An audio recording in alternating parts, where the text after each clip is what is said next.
Hello everyone, I'm going to show you how to set up your Tenda router. And before I start, I would like to remind you that if my video helps you, please support my work.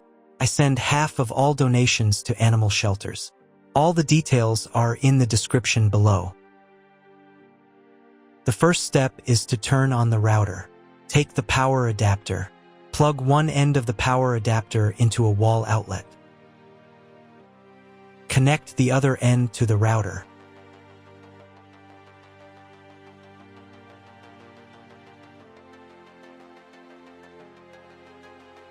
When it's powered on, a light will illuminate. It might take a few minutes for the router to fully power up. Next, plug the cable from your broadband provider or modem into the internet port. This port is often called WAN and is usually a different color. Each cable should be inserted until it clicks.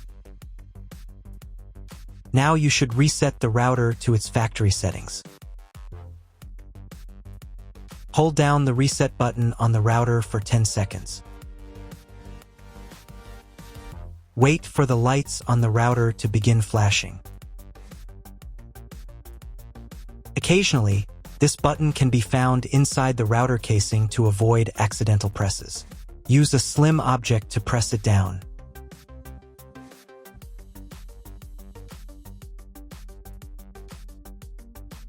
The router will reboot, resetting all the settings to their original factory defaults. Connect one end of the Ethernet cable that came with the router to an Ethernet port.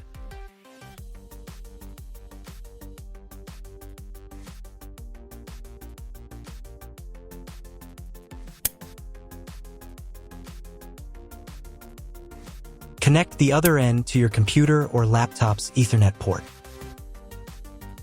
Please wait a few minutes for connection. Awesome! Your router is now connected to your computer. Now you will need to set it up. Before we get started, I'll show you another way to connect the router in case you don't have an Ethernet cable or your computer doesn't have an Ethernet port. Simply plug in the router to the power adapter and connect the cable from your internet provider.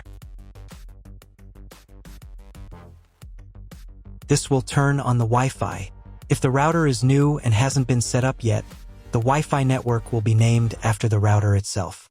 Your router has a unique Wi-Fi network name and password printed on a label. Connect to it.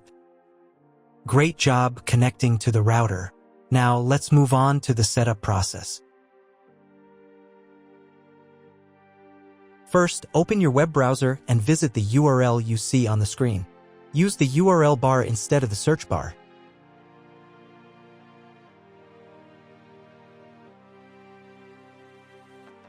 At the beginning, you will see a form with a password.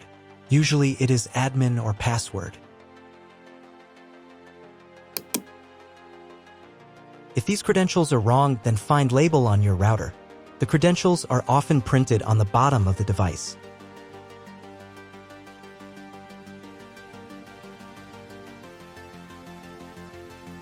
If none of this works, it means that your router has already been configured and someone has changed the login and password.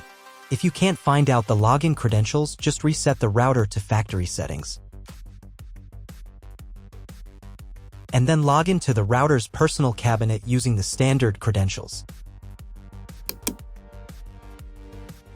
If your router settings do not look like mine, it means that your router has a different firmware. I made a video for every firmware type. You can find all the links in the description down below.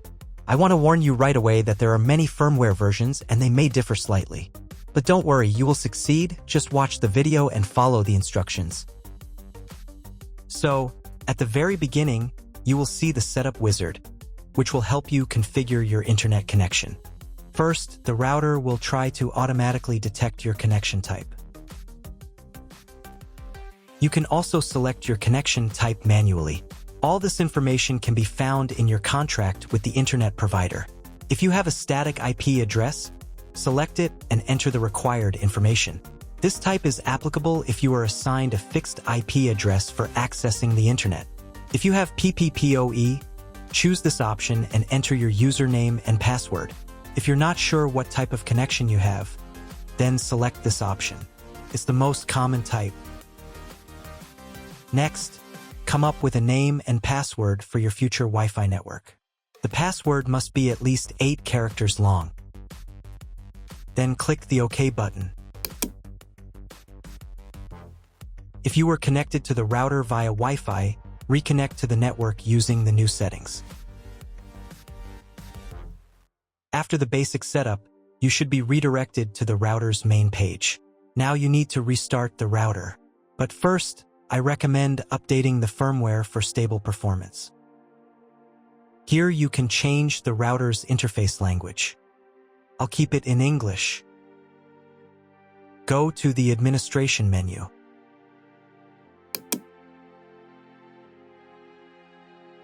Here, click the Online Upgrade button. If a new firmware version is available, update it. After updating, reboot the router. To do this while still in the administration menu, click the Reboot button. Wait a couple of minutes until the router fully restarts.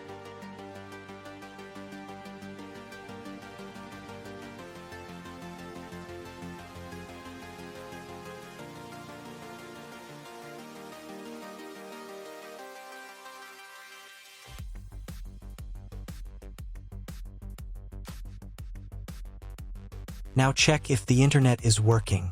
Just try Googling something. If there's no internet connection, you need to try cloning your MAC address. To do this, go back to the administration menu. Here, find the WAN parameters section. From the drop-down list, select Clone Localhost's MAC and click the OK button. Then once again reboot the router.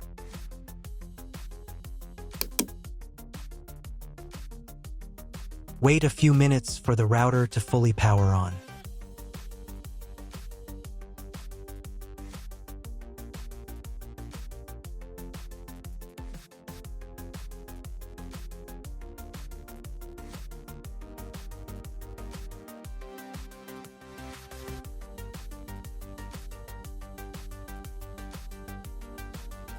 Now check if the internet is working.